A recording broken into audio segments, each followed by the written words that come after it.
So I actually want to return to Bus Connects for a moment, considering we're talking about getting people in and out of Dublin with the least congestion possible. I think we're rightly investing in Bus Connects, and I'm very hopeful about it as a project.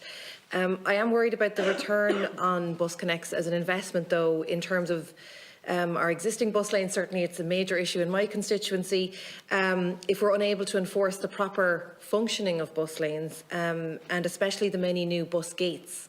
So, you know, the design of Bus Connects is quite innovative. It will take a bit of time to get used to for road users, certainly.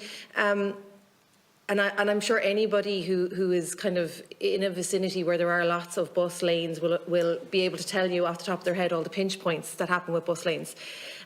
Next week, the penalties for parking in bus lanes will go from 40 to €80, and I think that's to be commended, but unless it's enforced, it won't be very effective. I'd be interested to hear what the NTA are doing about camera-based bus lane enforcement. I appreciate there's various, and I've brought this up in the Dáil, and I know there are various parties involved. There's the Gardaí, there's local authorities, there's the Department of Transport and Justice. It seems like it crosses lots of departments and nobody is necessarily taking the bull by the horns, and I'm just wondering if you'd like to make a comment on your own plans or your own expectations of bus lane enforcement as in terms of camera-based enforcement, if you've done any reviews on that project, or you have any kind of sense of the cost of a project like that. And I believe the NTA should be driving it. So, and I know you can't always comment on policy matters because they're a matter for the department, but just your thoughts on camera lane enforcement. Hugh might just respond to that. We agree camera-based enforcement is going to be essential to make sure that the benefits of the Bus Connects infrastructure and the faster service don't get eroded.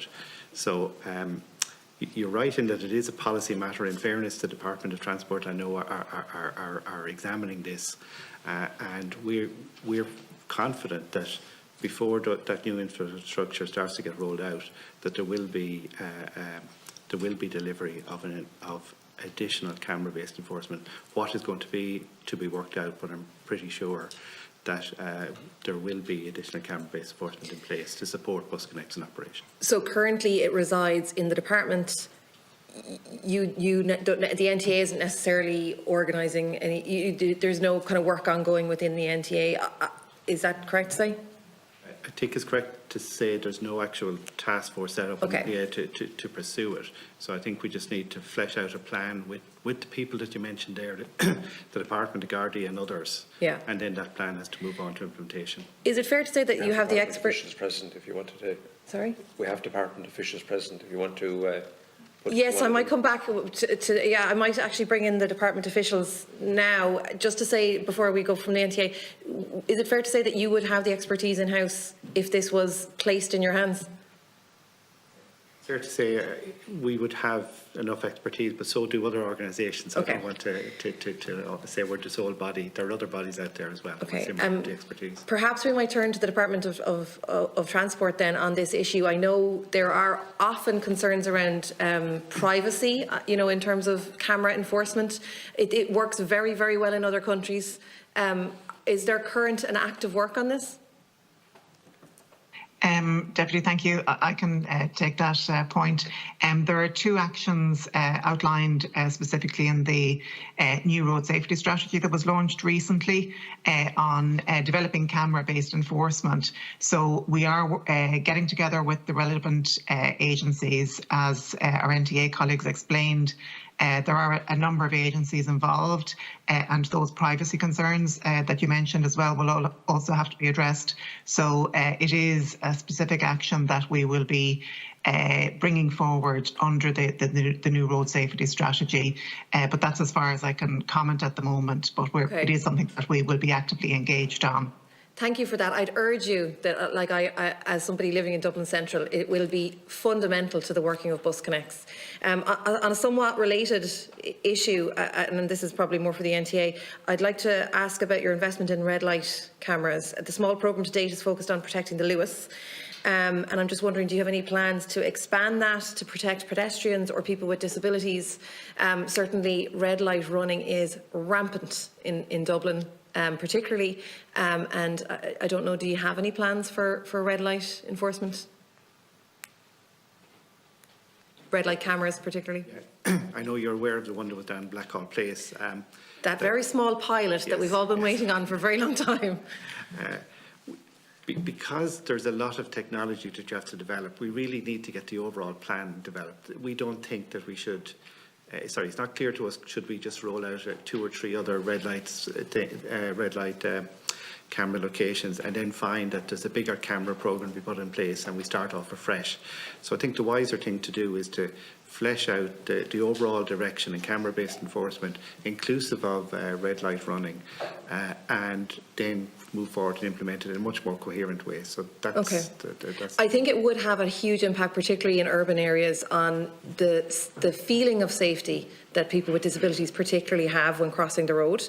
On a possibly related matter, I'm wondering, could you just quickly outline, and I only have 4 minutes, so I don't want to take it up with the whole of this question, but the oversight of local authorities on the investment in active travel, and I'm particularly, I suppose, concerned with the implementation of DEMERS, the Design Manual for Urban Roads and Streets. Where there is investment, is there a review being taken in terms of compliance with that document, or no?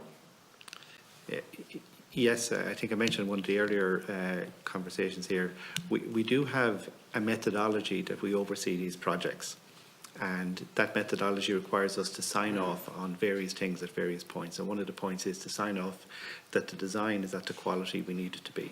It's fair to say that some projects have slipped through the net in bygone years, and that was due to local authorities being vastly under-resourced and ourselves being under-resourced. I think both of those have been addressed now.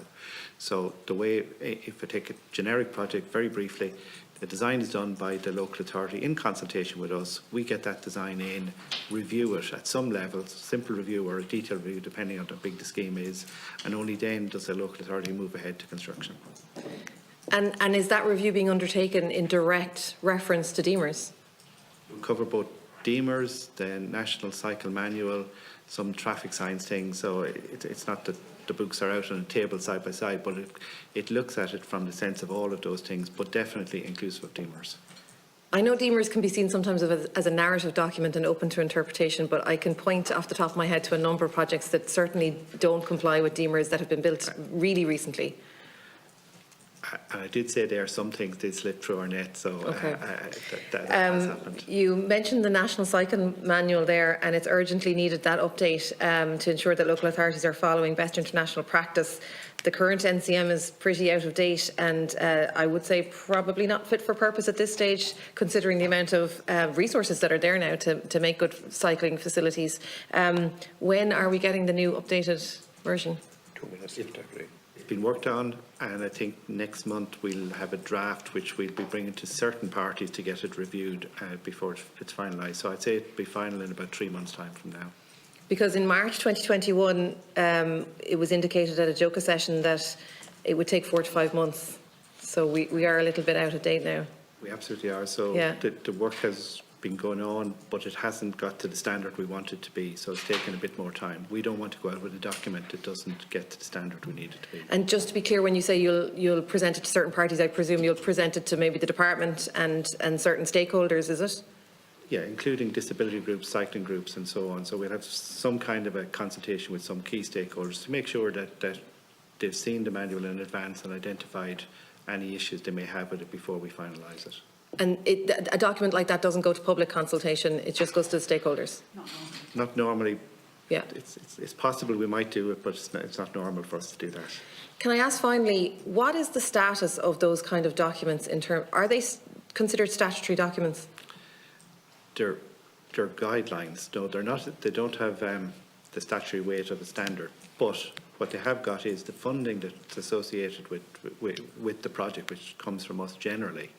It's a core requirement that the design must comply with that standard. So it's got the same weight, that guideline, it's the same weight as if it was a standard. Sorry, I'm watching my time ticking down.